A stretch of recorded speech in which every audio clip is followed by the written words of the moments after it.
بسم الله الرحمن الرحيم. صدر المصادر. Etymology of Quranic roots یا قرآنک ایٹمالوجی. اس سلسلے میں قرآن پاک میں استعمال ہونے والے چند مادوں سے بننے والے مصادر و مشتقات کی عجمی صورتوں کی نشاندہی کی جا رہی ہے. پہلا مادہ الف جیم جیم. الف جیم جیم. اس مادے سے اوجائجن ایک مصدر ہے جس کا مطلب ہے بھڑکنا. اب اس کے اپنے ہم زبان متبادلات ہیں، یعنی اوجائجن کی بجائے ہم ازن جو ہے یہ شد کے ساتھ یہ استعمال کر سکتے ہیں. حسن کو استعمال کر سکتے ہیں سین سے، اور حسن سا سے یہ استعمال کر. سب کا تینوں کا ایک ہی معنی ہے، اور یہ تقریباً صوتی لحاظ سے بھی بڑے قریب ہے. اب فارسی میں اس کی صورت ہوگی انگیختن. انگیختن فارسی مصدر ہے، اس کا مطلب ہے بھڑکنا. اور انگریزی میں صورت ہوگی IGNITE ignite. EXCITE excite. یہ دو انگریزی مصادروں کی صورتیں ہیں جن کا ماخذ اوجائجن تھا. اب اگلا مادہ ہے الف جیم رو. اس سے ایک اجرن مصدر آتا ہے جس کا معنی ہے ہڈی کا جوڑنا. یہاں اب الف جو ہے یہ حذف ہونے سے، مٹ جانے سے جرن باقی رہ جاتا ہے.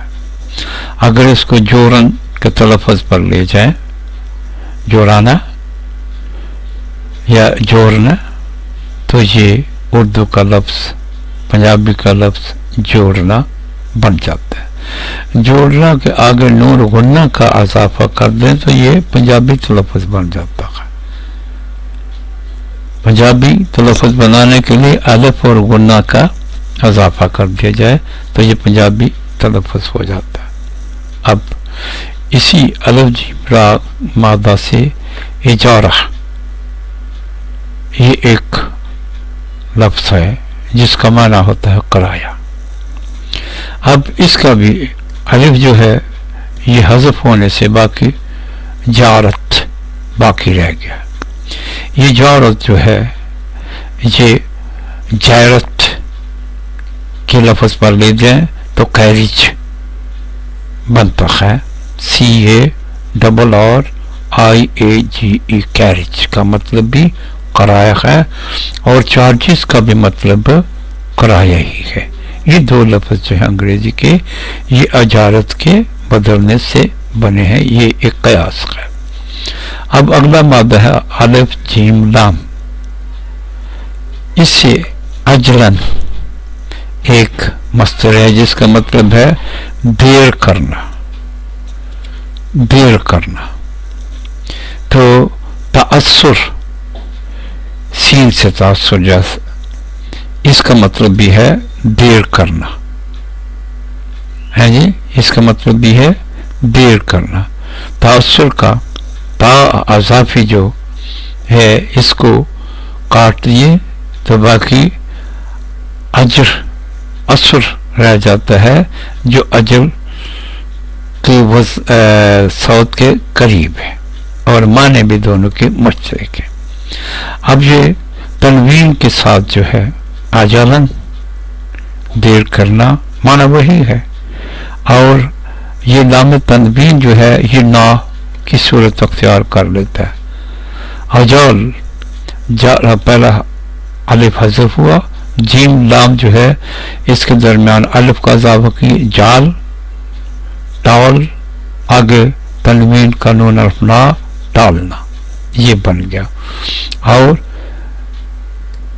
یہ باقی جلا رہ گیا, تو یہ جلائے جو ہے انگریزی میں جا کر ڈیلے, جیم جو ہے وہ ڈی سے بدلا ہے, تو ڈیلے, D A L A Y, ڈیلے, اجالائے ڈیلے. اب اجل مدت, اجل کا معنی ہے مدت یا وقت, اور اس کا بدل ہے آخرت, اور اجل کا معنی ہے مدت اور دیر اور چر. اس میں الف جو ہے حذف ہونے سے باقی جل رہ جاتا ہے, تو جیل بروزن دیر, جیل دیر اور چر. جیم جو ہے دال میں بھی بدل گیا, اور جیم جو ہے چے میں بھی بدل گیا, لام جو ہے اڑے میں بدلا. اب نیل گایوں کا گلہ جو ہے اس کے لیے اجل, تو اجل جو ہے اس کی بدلی ہوئی شکل ہے پنجابی میں اجڑ. اب اور اسی اجل کا الف جو ہے وہ حذف ہونے سے جل رہ جاتا ہے, تو جلا گلہ, اس کے بدلی ہوئی شکل گلہ. اب اجل اجل سبب کے معنوں میں اس کا بدل ہے اگر, اور اجل کا الف حذف ہونے سے جل رہ گیا, تو یہ گھر بن گیا. اجل کلمہ ایجاب قبول, ہاں بے شک, اور عربی متبادل اس کا جیر ضرور, اور انگریزی شیورلی, SURELY, شیورلی. اب بھائی کے لیے عربی میں اخن کا لفظ ہوتا ہے. اخن جو ہے یہ بدل کر اکن, AKI, اکن انگریزی میں, اور الف حذف سے خن رہ جاتا ہے, تو یہ خن جو ہے یہ کن کی شکل میں رونما ہوتا ہے انگریزی میں. تو یہ کت اینڈ کن جو ہے وہ بھی اس سے, کت جو ہے اس کی اصل اخوت ہے, اخوت, الف خ واو ت, اخوت از اکول ٹو KITH, کت. یہ کت اور کن دونوں کا مادہ جو ہے الف خا خاق ہے. اب اللہ کی مہربانی سے ہم یہاں تک پہنچ گئے ہیں, ابھی تک باب الف ہی چل رہا ہے. تو انشاءاللہ اگلی نشست میں اگلا مادہ جو